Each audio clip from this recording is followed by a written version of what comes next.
Turn it all the way down. What is going on, Washington fans?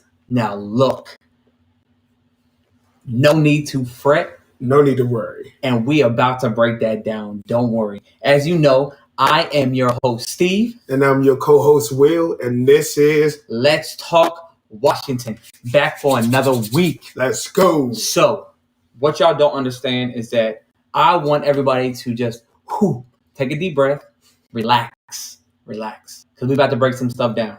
Because earlier, when we posted, I said, we got some stuff to get off our chest. Yep. And I want everyone to just woosah, because we're about to break this down. Calm down. No need to worry. Real quick. So, as you know, we have to start off with our shout-out. Mm-hmm. So, go ahead and click that like, subscribe, and turn on your notifications for... want you guys to check us out on Facebook at Let's Talk Washington. And, of course, you have to follow us on Twitter, and that will be at Let's Talk Wash. And I know we got some Instagrammers out there. Check us out on Let's Talk Wash. So, this is the big thing. Ladies and gentlemen, please, we have a YouTube page. We go live just like every other platform.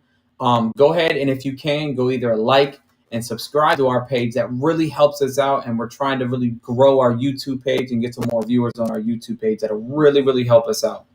Also, guys, we made a TikTok. We're going to post it on here next week. So we're going to try to do some real creative things for our content. Keep you guys updated on it as well. For sure. TikTok is something that is it's heavy. Everyone's heavy in. So yeah. I'm glad we actually did that. And then, of course, we don't go live on it, but check us out on all major podcast platforms. I know right now we're on Spotify, we're on iHeartRadio, we're on a couple others. We're still trying to work Apple, but we're going to get there. We're going to figure it out. Yeah, but we're on all major, most major audio platforms. So if you can't do the video, a lot of people like to listen to the audio, which is also good. Yep. Subscribe. I'm telling you, please subscribe. Like or subscribe, please. Yep.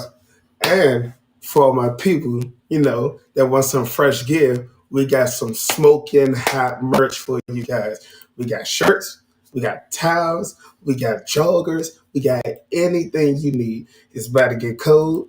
We got hoodies. We have everything. Phone cases. You want your baby to rep the squad? We have things for babies too. A little bit of everything for everybody. You want to stay safe? We got the COVID mask and everything, guys. For ladies who want to work out, we got workout gear. We got socks. We got sweatshirts. We have everything you could possibly think of. And guess what? We're coming out with new merch. Definitely. Stay tuned. Definitely. Stay tuned. We are coming out with new merch day in and day out. We're constantly thinking about things, and we will post it to that page. So if you go into our link tree, we can actually we'll pull that up real quick. If you go to our link tree at https://link .r. Okay, I'm sorry. It's okay, buddy. No, that just threw me off. And then Let's Talk Washington. You'll find our YouTube, our TikTok, our Facebook, Twitter, Instagram.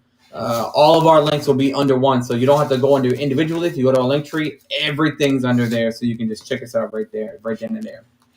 But of course, we have to start. We have to shout out to the HogFarmers for the partnership. Yep. It has been awesome. And of course, it is Pediatric Cancer Awareness Month. So, of course, shout out to all the warriors that are going through everything that they're going through. It's been an honor to team up with the HogFarmers and the organization in the fight against childhood pediatric cancer. You can donate by going to the website at www.hogfarmerscharity.org. Right there, boom, right on the screen. We can pop it up so you guys can go there and you can donate any type of way. You can follow. So before you donate, let's do this. Let's follow them on Facebook, Instagram, and Twitter, and all of it is the same. It's at the HogFarmers. Yep. So please make sure to check out their shop and donate to a family or a child in need. $100 will get you a HogFarmer care box, and it looks just like this. You can they have signed jerseys in there sometimes. So that what they do is they get information about a child, and they kind of push it towards how they stuff that they like. So that's really cool. I want to start off by saying Cowboys suck. For sure. Why is that not popping up on the screen? Sorry, guys. Oh, that's because the chat is off. There we go. There we go, Tommy. Appreciate that, brother. Appreciate that. But yeah, so they put in gift cards and stuff like that for families. They put a personalized letter, as you can see that. They have HogFarmer gear and stuff in that. So they kind of just push it towards what the child likes and things of that nature. But if you can't do that, you can always do a medical. So if you look at the first page, all the kids are wearing like little medical shirts, and that helps them. So when they go into their doctor's appointment, it's really easy to take it off. It has like little buttons on the side, so it helps them get in and out of clothes really easily. But if you can't do that, you can always just donate at least $1, and every single dollar helps to a child or a family in need. Yes. Also, guys, we want you to check out this cool app called a Care Bag. So each kid has What's going on, brother? Sorry, my bad. That's okay. Someone. Each kid has a bag, and the best part about it is if you want to send them any type of encouraging message, they will be able to see it. I know for sure they will gladly appreciate anything that you could possibly say to them. Sure. It's a dope app.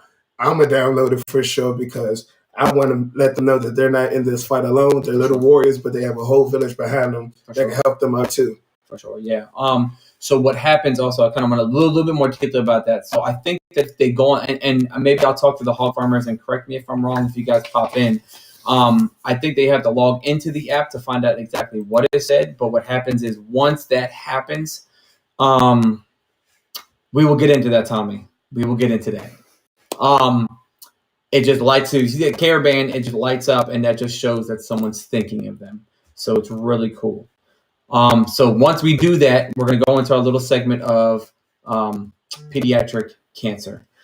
So just some facts. We shared it last week, and we'll pull up some pictures and kind of read them on what's going on. So, of course, 4%. So this is the thing that they're trying to push. It's called #MoreThan4, and it's gold. Everything's gold. So only 4% of the billions of dollars the government spends annually on cancer research is directed towards treating childhood cancer. So, and then also about 10,500 children in the United States under the age of 15 will be diagnosed with cancer each year, it sucks, but they are warriors and they're fighting through everything. They're awesome people, awesome kids, awesome families, everything of that nature. The next one we'll pull up is, so this is kind of one that, again, go for gold in September for Childhood Cancer Awareness Month. This is just something that kind of hits home to all their families. I personally would not know, but I can almost guarantee that they really feel this. It says they ride tricycles in the hallway, not the park. They know the names of their chemo instead of their classmates. Their strength will make a grown person cry. If you ever seen a kid fight cancer, it will change your life forever. So shout out to the HogFarmers for everything that they do. They actually raise, so for their little cookout, they actually raise about, I think, $1,600 off of drinks, chips, and everything like that. They raise a whole bunch of money, and that all goes towards the proceeds for childhood cancer and everything that HogFarmers do. Thank you guys for everything that you do. Guys, check them out at a game. Check them out in their zone, and I think they're in the red zone parking lot. I think they're in section like 102 or 103. They're right down in the end zone, and it is awesome to check everything out that they do. And they're such great fans as well, great people, everything of that nature. Also, like we tell you guys all the time, donation is great. It's beautiful. We love to get back to the kids, but we also tell you to double down of shouting it out. For sure. Making people aware of everything that's going on, what the HogFarmers are doing, or what we're pushing forward for everybody to get so they can assist and help too. That's also a big part of what we're trying to do here. For sure. No, 100%. So now that we got everything out the way, we got to start off with betting with Will. Okay. Let's talk betting. Let's talk betting with Will. So look, man, week 1 was surprising. It was 9 underdogs that won week 1. Things happen. Baltimore lose running backs, lose corners, but we're going strong for week 2, okay? So for week 2, we have the San Francisco 49ers over the Eagles at 3.5 points. I know what you're thinking. Jalen Hurts look good. The Eagles look great. Dude, they played the Falcons. My grandmother and my son's school can beat them, bro. So we got San Fran smothering them guys, putting them back in their place. Other game, we have the Denver Broncos beating the Jaguars straight up. The Jags might be the worst team in football this year to me. Steve somewhat disagree, I think. But that's neither here or there. Right. Denver showed me a whole lot with Teddy Bridgewater as their leader, and their defense looked real stout. So I'm looking for them to smack the Jags around too. Also, we have the Green Bay Packers looking to bounce back to destroy the Detroit Lions by 10.5 or more points. If you watch Detroit week 1, the 49ers was dogging them with 2 quarterbacks. Now you have to face Aaron Rodgers. I think pissed off Aaron Rodgers after losing week 1 the way he did. New Orleans just waxed them guys all over the place. And last but not least, save the best for last, we have the Washington football team. Yes, I say our team, the Washington football team, beating the Giants by 3 or more points. Look, man, the Giants just got their boots smoked just week 1. They can't handle us. We're pretty pissed off. It's a short week, but I think we will bounce back better than what they did. So I got us winning that game pretty handily. So I kind of want to – I don't know anything about betting. So the one thing that I can say is that this is a crucial game for us because – and this is the one thing I'm going to say about next week. And then hopefully if we have enough time, we can actually kind of break a little bit down of next week. But this is our only divisional game until December. Yeah, this is a huge game. This is could be a make or break. Especially against the Giants, who Daniel Jones is 4-0 against us. I don't like that at all. I don't even understand it, bro. What it is, I don't either. But, okay, I think I agree with those. Picks. Even though you're the expert, when I'm talking about just a football perspective, I kind of agree with all of these too. Denver might be a little bit iffy just because they had Ronald Darby go down and they had Jerry Jeudy go down. The Packers, let's just hope Aaron Rodgers bounces back because that was atrocious. If Aaron Rodgers don't bounce back this week, bro, some people are going to think, is he really trying to choke this thing to get traded? For sure. Especially that against Jared Goff. News, bro. Especially against Jared Goff. The Lions are terrible. Awful. Terrible. Both sides of the football. No, they are. But Jared Goff did pass, I think, over like 300-something yards last week. Yeah. So, we'll see. It was against Jacksonville, so we'll see. But, so let's get into this. Let's get into what we need to break down for this game, right? Yes. So, I want to first say, I think that week 1 is like a 4th preseason game. Yep. I think that they were trying things out. I don't think they fully opened up the playbook. I think that they got too comfortable, in my opinion. So, like, if it ain't broke, don't fix it. Yeah. It was like to the max. It's like, oh, well, Antonio Gibson keeps running the ball well. Let's just keep running the ball. Definitely. You can't always do that, especially in a passing league now when you have Patrick Mahomes, you have Tom Brady's, you have Dak Prescott throwing for like 400+ yards. So that we need to throw the ball more, and I'm glad that Taylor was able to extend plays and throw it that way. Yeah. But I want to first break down the offense, and I want to ask you, Will, what do you think? I want to talk about the good, but at the same time, I want us to kind of break down. So we're going to do it this way, fans. We're going to talk about the bad, but we're going to tell you what we thought was bad, but at the same time, how it doesn't really matter. Yeah, if that makes sense. So it's a bad thing in a good light. Yeah, we're just going to discuss the good, the bad, and the ugly, guys. So some things that I came away from the offense, basically, I hate to say this, I wish all well for Fitzpatrick. He was looking terrible, guys. Terrible. Everything we was hoping him to do, Fitz going to push the ball down the field. He's going to be able to get people involved. Bro, I just didn't see it. I know he only had 6 attempts. But, he only had 13 yards with those attempts. And it just looked like he just couldn't move. The guy's not mobile at all. We knew that. Right. But he was like a Phillip Rivers statue out there, man. It was just terrible. Also, I kind of knew that I wanted us or hoped that we could have had Curtis Samuel, even though we knew he wasn't going to play. Right. But, man, us not having him with the way we want to play our offense was huge, man. For sure. Huge, man. And I think we really need to get him back. That's one thing I think that we need. But I wouldn't worry about it so far right now. Also, I do want to make sure that J.D. McKissick gets a little bit more run. Yeah. He only had, I believe, 3 carries. And I don't think he had many targets that game this week. No, but he was in the slot a lot. Yeah, I saw that when they were running like a 5 set, they weren't running 5 wide receivers. They were running, I think, like 4 wide receivers and then J.D. McKissick. Yeah. So that was actually surprising. I wouldn't say it's not surprising that they did that. It's surprising they did it so much. I didn't expect it to do that a lot. I expect them to work out of the slot. I didn't expect them to actually implement it that much, it was cool to see. I think that this is more of like a feel good type of thing. Like I think they're just feeling things out. Yeah. And people just need to relax. It is 17 games. We have 18 weeks left. Yeah. My boy Tommy said Rogers called in sick last Sunday. That's a fact. That's a fact, bro. That's a fact. That's a fact. Also, this is the last thing I'm going to say about the offense.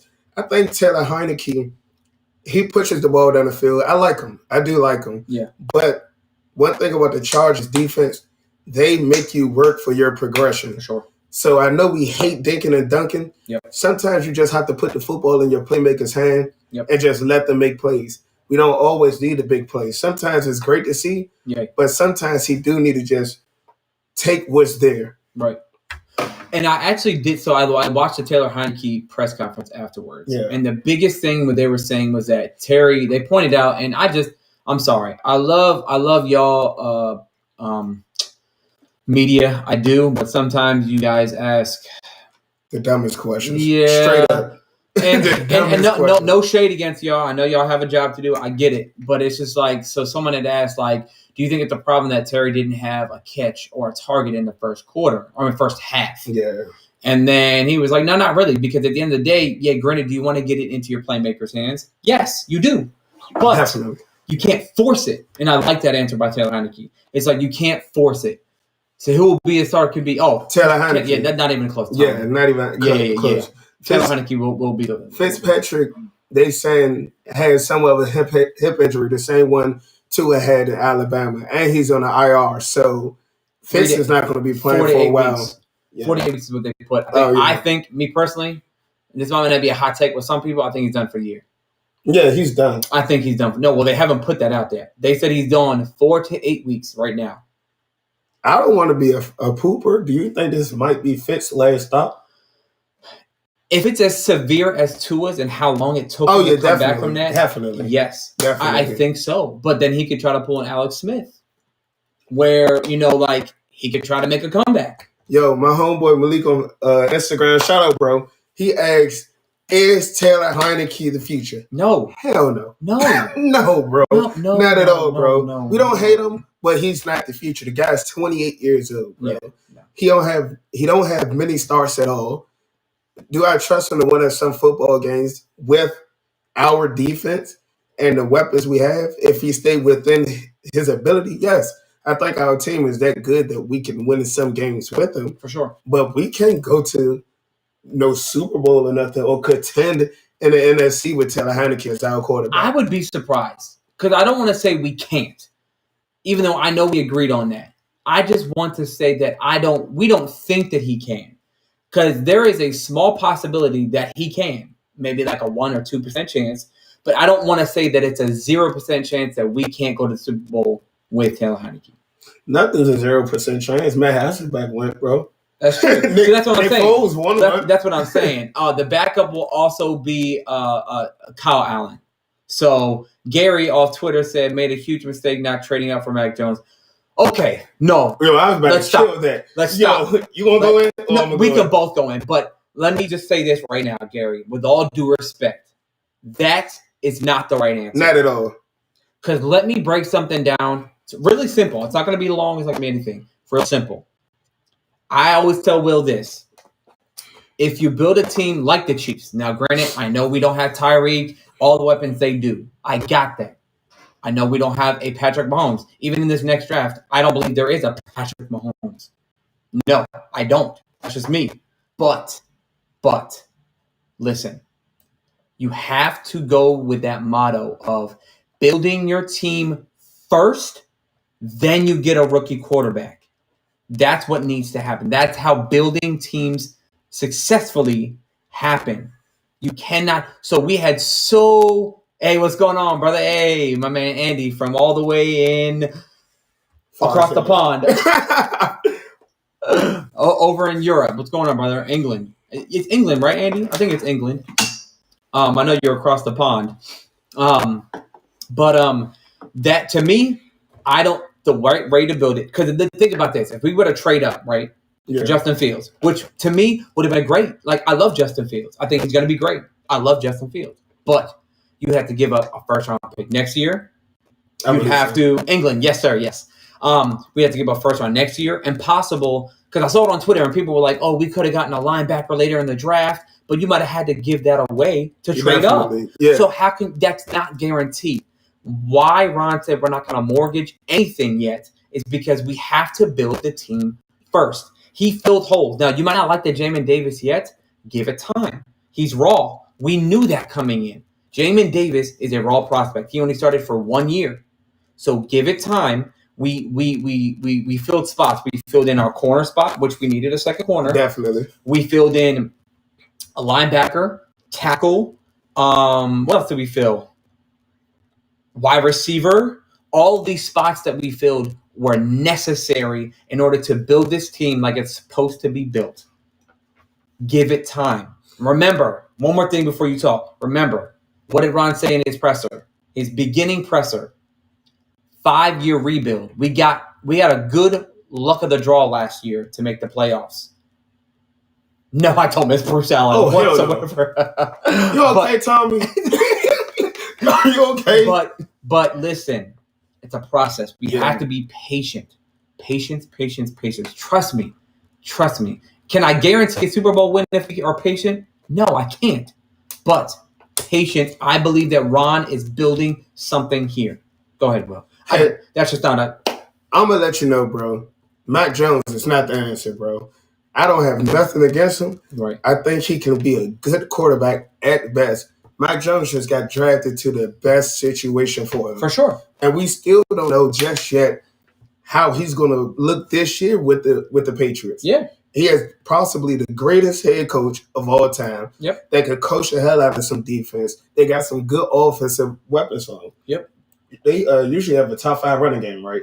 Yes and no, but we have to see what's going on with Damian Harris, in my opinion. Yeah. But they've literally probably want to say like top 5 offensive line too. That offensive line is stacked.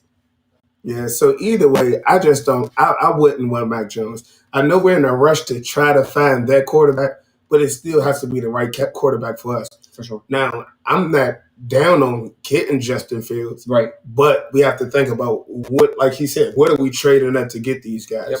Sometimes when we thinking about trading up to get rookies or trading to get players, some things just don't make sense, bro. Yep. Like the Texans now, I think they said they want a 6 package. Yeah. Either 2 players with 4 picks for Deshaun Watson. That's, to me, is ridiculous, bro. I love Deshaun and I want him bad. Bro, but 2 players and 4 picks? Yeah. That's just crazy, bro. You're talking about 4 7th-round picks? Bro, 4 first-round picks is absolutely ridiculous. My boy Malik said, how do you feel about the matchup for the Giants? We'll get there. I got you. We're going to get there, bro. So Andy had said, how many years do we have to settle for a substandard QB? The most important position on our team, and we always seem to half-ass it. 100% agree, Tommy. Andy, I'm sorry. 100% agree. But again, go the Kansas City route of building your team first. Because look, we have to understand that with Bruce and Jay and then the Shanahans, it was excuse my language, but a shit show. Yeah. They didn't build the right team. They literally just kept putting Band-Aids on top of Band-Aids on top of Band-Aids on top of Band-Aids on top of Band-Aids. Yeah. It was like overpriced older veterans, and they didn't draft good young players. Look, we swung on. I wouldn't say we swung on RG3, but we ruined him. I think RG3 ruined himself, bro. I think it was a half and half. Yeah, because if it's not broke, bro, don't force to fix it. For RG3 wanted to be a pocket quarterback, bro.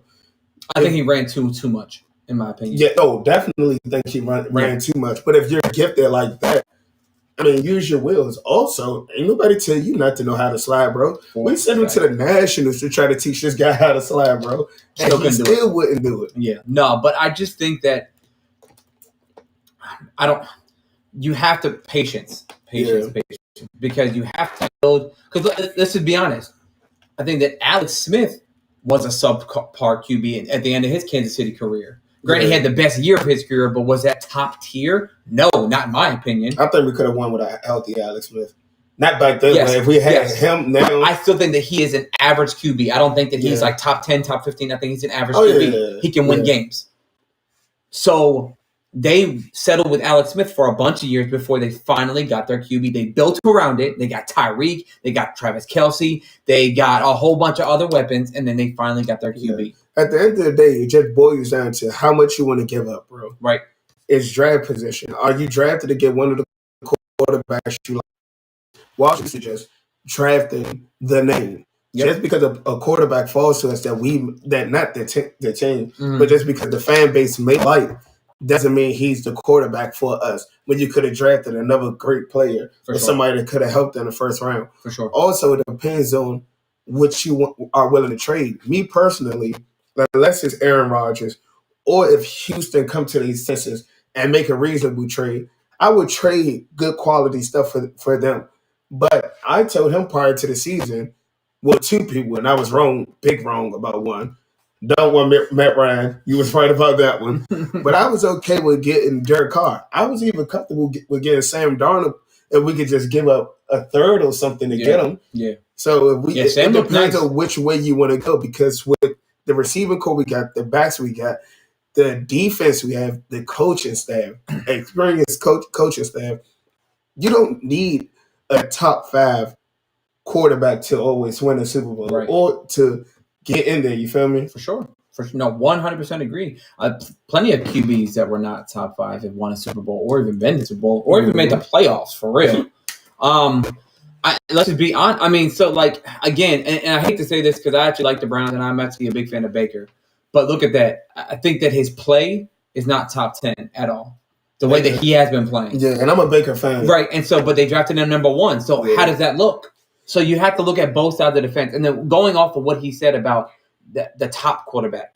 Listen, everything is not about a name. And I was telling Will about this earlier. It's about, we have to understand as fans, and we have to take away. So football fans should have 2 parts of their brain. The fan side, which is all right, it's great to have. Yeah. I think, like you should have seen episode 2. We said we were going to go 16-0. Yeah, that's the fan side. 17, for sure. Yep. But it's just like, that's okay to it's okay to have that. But at the same time, you have to have that football logic and knowledge. Yeah, definitely to know logical, bro. That some of these quarterbacks aren't going to fit our scheme. They're not going to fit our system. So they're not going to do what we want to do. So we have to understand that it has to be the right fit. Patrick Mahomes literally landed in the best possible situation ever, in my opinion, ever. With Andy Reid and all his weapons, you wonder why he's the number 1 quarterback right now in his like 3rd or 4th season. Yep. Like, bro, you want an MVP already? Same thing with Lamar Jackson. Yep. Perfect fit. But you have to understand that it's the right fit. Moving more from Instagram said Cam Newton. We're not going to get into that. All I have to say is #Cam2DC. Yeah. I don't care what anybody says. I don't. #Cam2DC. So we basically summed up the offense. Right. We talked about everything that we could work on. Yeah. But I do want to say this. I know some people talking about it, and I'm pretty sure Steve is going to give you a lot of good insight on this. What do you think about this defense? Let me break this down. So break it down. What I want is kind of like a hybrid X's and O's, because I'm not 100% X's and O's, but I know football. And I can break it down and try to help people out. And I watch press conferences to try to make sense of it all. Yeah. So the biggest things that we have to understand is that, so the whole game, me and Will were texting. We weren't able to watch it together. We were just texting the entire game. We were talking, and then we had to end up getting off the phone because my TV was ahead of Will's, and he was like, bro, if you tell me one more play, I'm going to be pissed off. Had to hang that thing up real quick. But at the end of the day, I kept seeing us playing a soft zone. Yeah. And for you guys who don't know what zone coverage is, right? And I'm nothing against anybody. I kind of just break it down for people that don't know. So you have 4 rushers. That's the D line. Or if you run a 3-4, it's going to be 3 rushers. Yeah. But we run a 4-3, base 4-3 most times. So we're going to have Jonathan Allen, Deron Payne in the middle, and then we're going to have Sweat and Chase on the outside most of the time. That's all. Like I want to say that's probably like 90% of the time is what we're going to have. Unless which I did see a package of a 5-2. For real? Mm-hmm. Yeah. Okay. I saw there was 2. So outside of Chase and Sweat, there were 2 more rushers. Or no, 1 more. No, I think I saw a 6-1.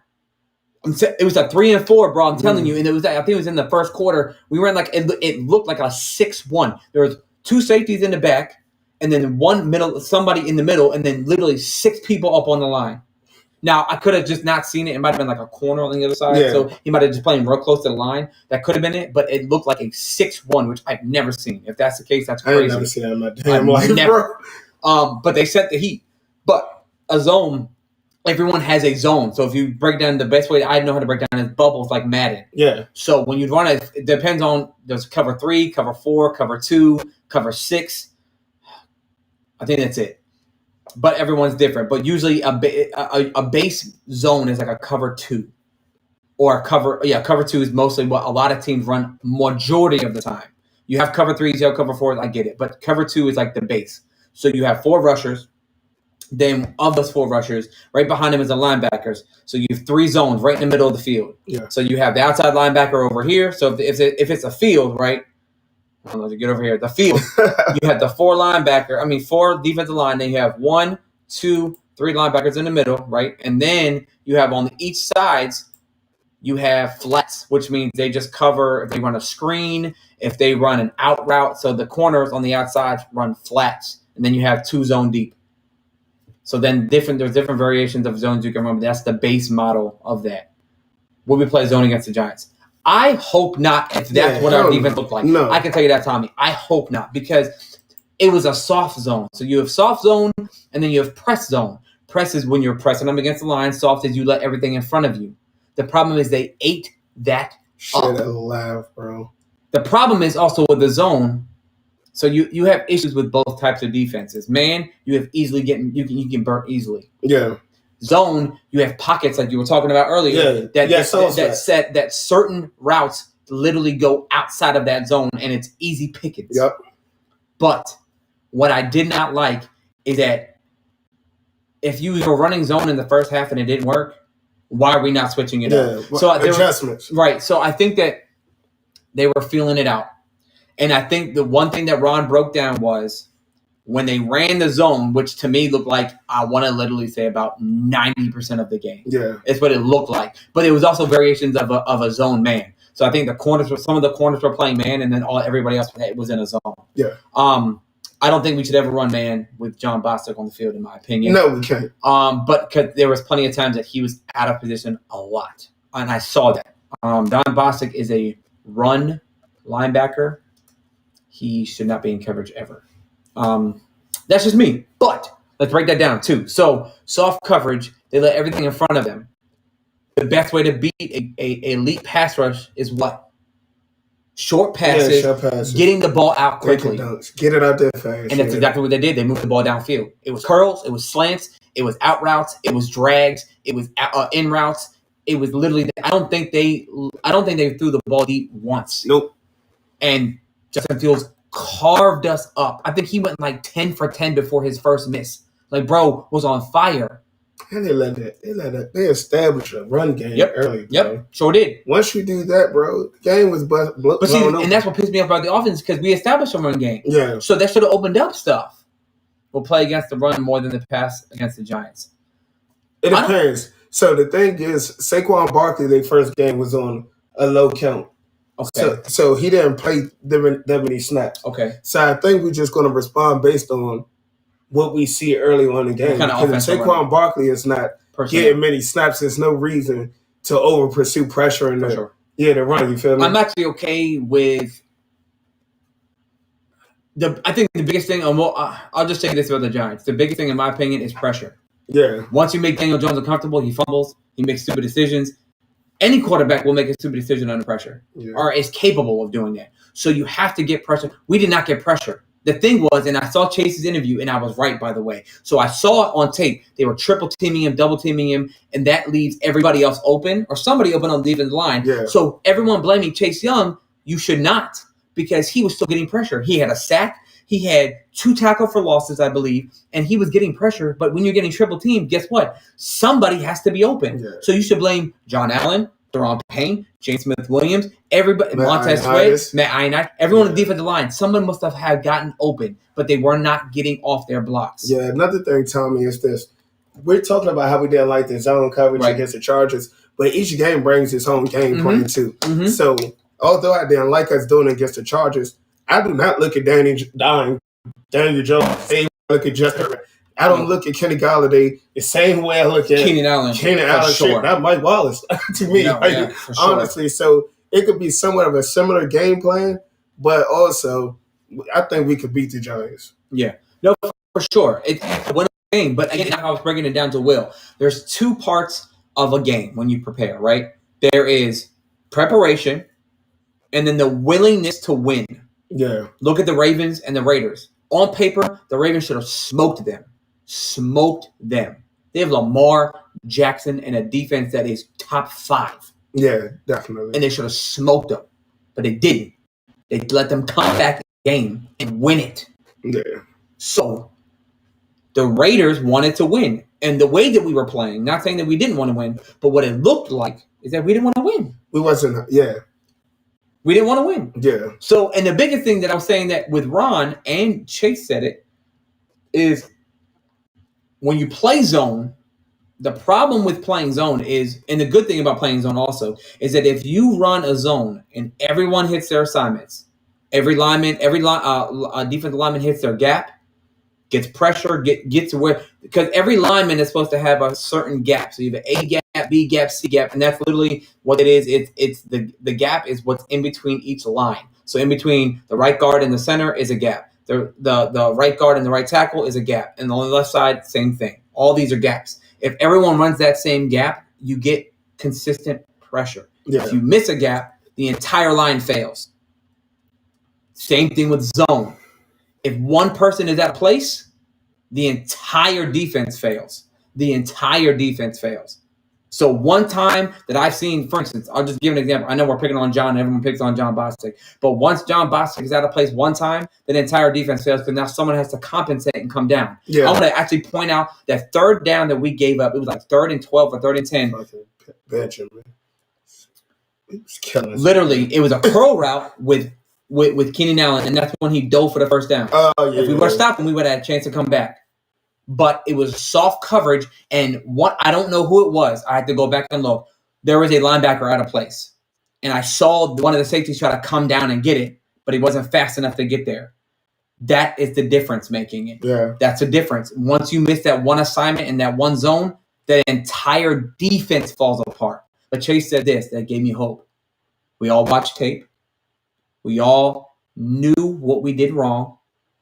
And we come back and we turn the page. Yeah. That's it. And also, I know it's just week 1, but this time around, because Steve reminded me of this earlier, the Chargers play no starters in the preseason. Facts. So it was hard game plan for them. For sure. Although it's only 1 week, we do have some real film to take away from the Giants game.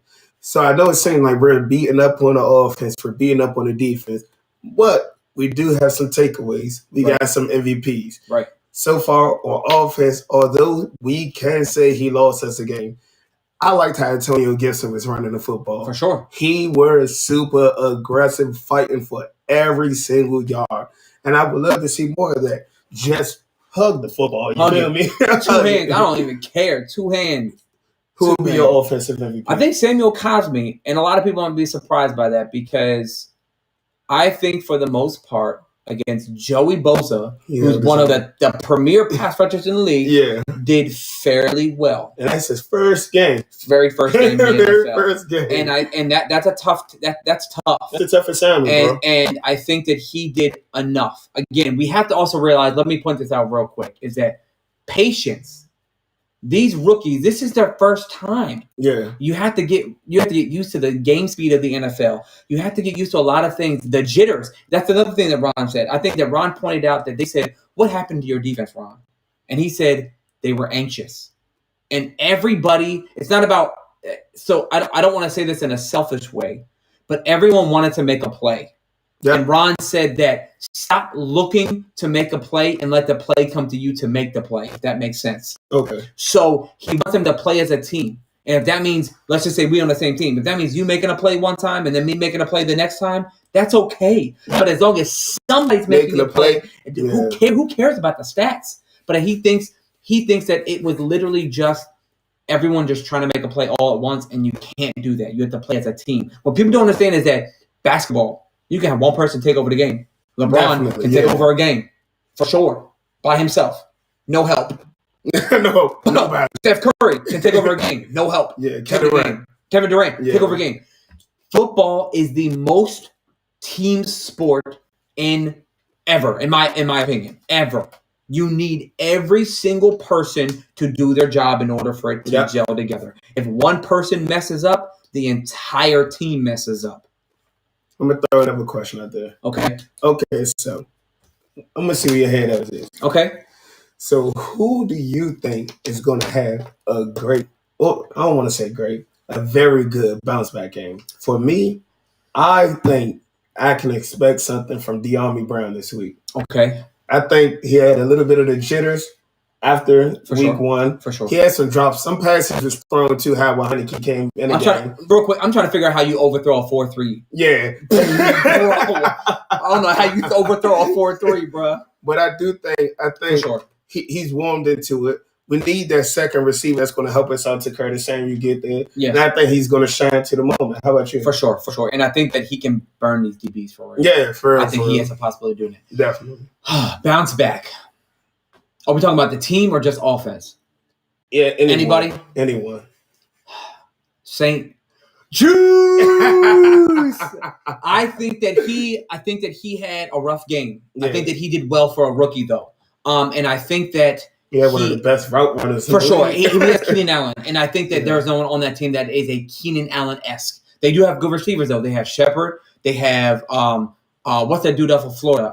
Tony. Yeah, Tony. They have Galladay. They have, what's the other dude's name? Oh, what's his name? Some of the guys, I don't want to disrespect them, but like kind of sort of one-trick ponies. Whereas though Keenan Allen can do so much. They had him at the backfield too. You saw that? Huh? They had Keenan Allen at the backfield too. Yeah, I know. Bro, that shit was crazy. But I think that Juice he can bounce back. I think that we just need to give him time. Yeah. He is a rookie. He's a project. No one knew who he was prior to the draft, by the way. No one knew. And the fact that Ron and Jack trusted him. For sure. To play says on the outside. Yeah. For sure. And we don't want to keep talking about the Jimmy Moreland release, but that says a lot. For sure. And for them to put Juice there, they was real confident in him. I liked him in preseason. I still liked how he played this week. Yeah. I think he just had what we can call rookie mistakes, which is okay. Again, I think referees will have a bounce back for sure, Tommy. But I think that again, I was talking to some people today at my job. I would rather have issues now than in week 17. Facts. Get them all out now. Let's work together. Guys, everybody just be patient. This is a new team. This is new people coming in and out. We had a whole new starting quarterback that was still learning this. Now, granted, I know he's injured, but I'm saying he was still learning the system. Now we have Taylor who kind of knows it, so that might actually play into our advantage. It looked like Fitz was learning how to play football. Bro, don't get me started on that. Don't get me started on that. But at the end of the day, I think that St. Juice has that bounce back. Yeah. So who would be your MVP for the defense, though? Oh, man. MVP for the defense. I like McCain, man. Bobby, he did his thing. I believe he was second in the league in second in the team in tackles. Yeah. He was just all over the field. I told Steve before the game, I'm going to be pissed if we don't execute on open field tackles. I told him after the game, I'm pissed that we didn't execute an open field tackle.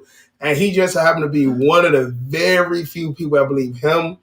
I think Cole Holcomb and Cam Curl, they was good in the open field. So he showed me a lot. How about you, bro? I think Cam Curl had the best game on the defense for a fact. I can honestly say that I would put my chips into him having be the MVP total over offense and defense. Yeah. Because that. Ron even broke it down that he loved, and I was telling Will, like, we both saw the same thing. They ran a 3 safety set. Yeah. And one of them would play down in the box, one would play strong, one would play free, and then they rotated. So I love the versatility. We just have to perfect it now. We definitely do. Right. Curl played literally he played in the box, he played free, and he played strong. Yeah. He played all of them. And his versatility is what excites me. That's what he brings to the table. Bro, yeah. I love it. Cam Curl was the steal of the 20th century in the draft, bro. I'm trying to tell you, like, people might just think that I'm a Washington fan, but, bro, we got him in a – no one heard of this man. Curl. No one heard of him. He was from Arkansas. No one heard of him. And he just and all he do is make plays, bro. He took an opportunity when Landon Collins got hurt and ran with it. Yep. And it was the best decision that we ever did. Yep, bro. I agree. I definitely agree. It was killer. Cam Curl will be, I think, eventually a captain on this team. For sure. For sure. Yo, do we automatically just give captains to the quarterback? Is that just a thing? Every team does that? I think so. But the way that Ron put it was everyone who had a captain spot last year kept it. Okay. And then there were 4 more spots. Fitz got one. Yeah, no, but he wasn't on the team last year. So yeah, no, that's what so the next 4. So I think there was 4 from last year. I think it was Brandon Sheriff, Chase Young, Terry McLaurin, and DeJaver Everett. Okay. Special teams coach. Captain. Then we have 4 more, I believe, and that was player voted. Okay. So it was Fitz. Who else is a captain? I don't even know. Did Antonio Gibson get one? No, John Allen was a captain last year, too. Yeah, John Allen. Terry McLaurin was not a captain last year. He was a captain this year. No, he got it last year. Did he? I believe so. Oh, it might have been later in the season. Yeah. But it might have been like 3 or 4 spots. All the other spots that were not last year got voted in by the players. Okay. So it's not that it's a quarterback. I think maybe people vote. But I see your point, though. But see, the thing about it, the quarterback is the captain of the offense, so that will only make sense. Yeah. So, but everybody, look, before we wrap this up, we'll be running on about 47 minutes. We try to keep y'all between 45 and an hour. Yep. Relax. It's going to be okay, bro. It is. I honestly say this. Can we do this as a fan base? Let's forget about week 1. Please. This is how We're 2 days away from game day, guys. This is how I kind of see it, though. Like you said, betting with Will. Let's talk betting. Will clearly stated it was a 50-50 game. I said that, bro. It was a 50-50 game, bro. And all the bettors, I believe, said it was pretty much the same thing.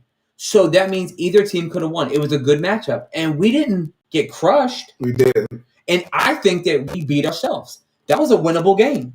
We should have won that game. Definitely. Take my Washington hat off. I'll cover this up. We're not Washington fans. I believe that if Antonio Gibson doesn't fumble that ball, that's a whole different ball game. A whole different ball game. Because we just got a turnover. Yep, and they scored off of that turnover. Yeah. Right when they were in the red zone, they scored immediately. Yep. So if they don't have that, that's okay. Cowboys receivers, CeeDee Lamb is scared to go across the middle. I wish we still had Sean Taylor for that. Boy. Man, in this league, nobody's scared to go across the middle. I know. That. All day long they call it that. But team, fan remove. Bro, we just had too many ways to win that game. So that's another thing. Yeah. With the amount of mistakes and giving that we was given that game. Yeah. All the calls on Bosa. Yep. You know what I'm saying? Brandon Sheriff had 2 false starts, our captain. Great opportunities for the Bosa thing. The fumble with Justin Herbert. Yep. We didn't score on that. We didn't convert on that. Yep. We didn't convert on the William Jackson interception. Justin Hopkins missed a 50-yarder. Well, that's not news. But I'm just saying that these mistakes and these opportunities, we can't miss them. Exactly. If you're in the red zone, you have to get points. Yeah. You have to. I will say this, though. Something to give you guys something to think about.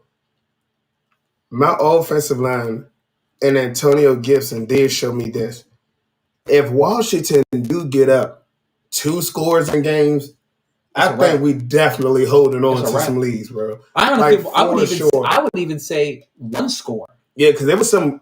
I knew for sure it's plays when they knew he was getting the ball. Yep. And they just nothing. Yo, he's sick, bro. I'm trying to tell you. His elusiveness, his cut. That might be another steal of the draft. Is there a pressure on the head coach? No. Not even close.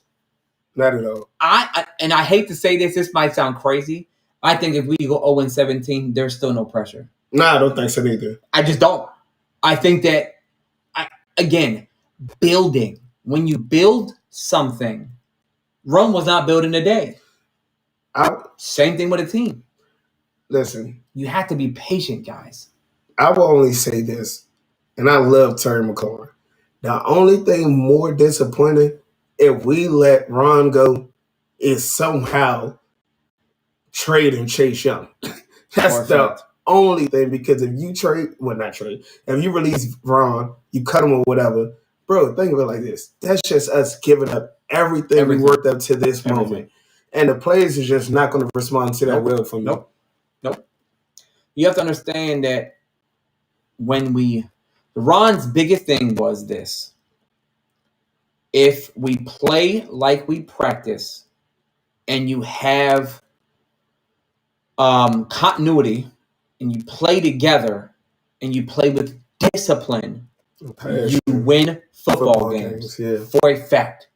Go stick, because one thing that Ron said, and it's really hard with this generation of players, is that Ron grew up in an era, and I understand things change, so you can't really compare. But the one thing that Ron said, it stuck out to me. And if you play organized football, you have an understanding of what he's talking about. If you just do what we say, everything will work out. As in, block the way I tell you to block. Hit this gap, hit that gap, hit this zone. Antonio Gibson, make this cut, hit this hole. This should be open. There's a reason why we have play calling. Definitely. And if you don't do the play call, everything breaks down. So I would just say this. Was the coaching bad from a fan standpoint or what we were looking at? Yes. I think that they called it very poor. I would say offensively and defensively, bro. I'm talking about across the board, for sure. Yeah. I think Jack Del Rio, as great as he is, called a horrible game. I'm not even going to say. He coached his worst Washington game. For sure. No, for sure. That was his worst game. And maybe that's him figuring out the defense. Maybe that was not having prep against their offense and not knowing what they're going to run. They have a brand new head coach. That makes appreciate that, Tommy. Appreciate it, brother. Yeah. But again, also people have to understand, again, Ron kind of got a pass last year because no one knew what he was going to run. He was a new head coach, a new offense. Same thing with the Chargers. They didn't know. This is a brand new coach. They got the DC from the Saints. Yeah. That's our head coach. So that's a whole different scheme. They might have the same players, but it's a different scheme. Definitely. So patience. And they got Daryl James and the guys back. Bro. I know, like I said, it's a 50-50 game, bro. The Chargers might damn near win 11 to 13 games this year. They have at the end of the year, we don't want to lose no games. Right. But it's some teams when you play them, you're like, oh, okay, well, that's probably not too bad of a loss, you know? For sure. No, for sure. I agree. I'll tell you this. We're going to wrap this up soon. Yeah. And like we said, do not panic. But I'm going to tell you firsthand. Talk to him, Will. If we lose Thursday, it's going to be a problem. Oh, we're coming back with hellfire. We're coming back. We're coming back with hellfire. Because at the end of the day, this is how I see it. Either maybe it's just me. This is just my processing and the way that the Giants looked on Sunday. We're either going to crush them or get crushed. Yeah. I don't see a good game. I don't see a close game, in my opinion. I could be wrong. I just see them either us beating the dog crap out of them or them beating the dog crap out of us.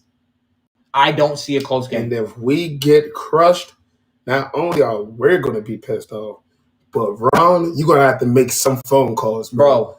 I know you love Taylor. Cam. Yeah, I know you love Taylor. And listen, And I know you like playing your son, but we damn sure ain't watching Kyle Allen play for I quarterback. swear, we are not watching Kyle Allen bro, ever again. We're gonna take a couple weeks off because there ain't nothing to talk about. Nothing. I'm sorry. I am not a fan of Kyle Allen. That's the last thing I will say. Yeah, never was. Never was. No, he's a good placeholder. He's a good roster depth. Yep. He can sit on the roster, but to start or get any snaps, absolutely not. Yo, Cam, if you see this, one pinky, one finger, one thumb, one love, bro. Talk to him. Come on the show. We love you to come on the show, boy. But as you guys know, this is the wrap up. Thanks for stopping by. I think that this game can either make or break the start of our season. Yep. Because again, it's all about momentum. Football's momentum. If we keep this, we went down 0-1. Okay, again, forget last week. If we can start 1-0 with a division, that says a lot. And then we go into Buffalo. That's a hard place to play. That's a hard defense to play against. So you definitely want momentum going in that game for sure. So we will see you guys next week, Tuesday, 7 p.m. live on Facebook, Twitter, Instagram, YouTube. All that good stuff. All of them will be alive, and then you can see a snippet of it on Instagram. You can see a snippet of it on TikTok. You can go listen to it. Audio should be hopefully uploaded tomorrow. But ladies and gentlemen, of course, I am your host, Steve. And I'm your ever so gracious co-host, Will. And this is Let's Talk Washington.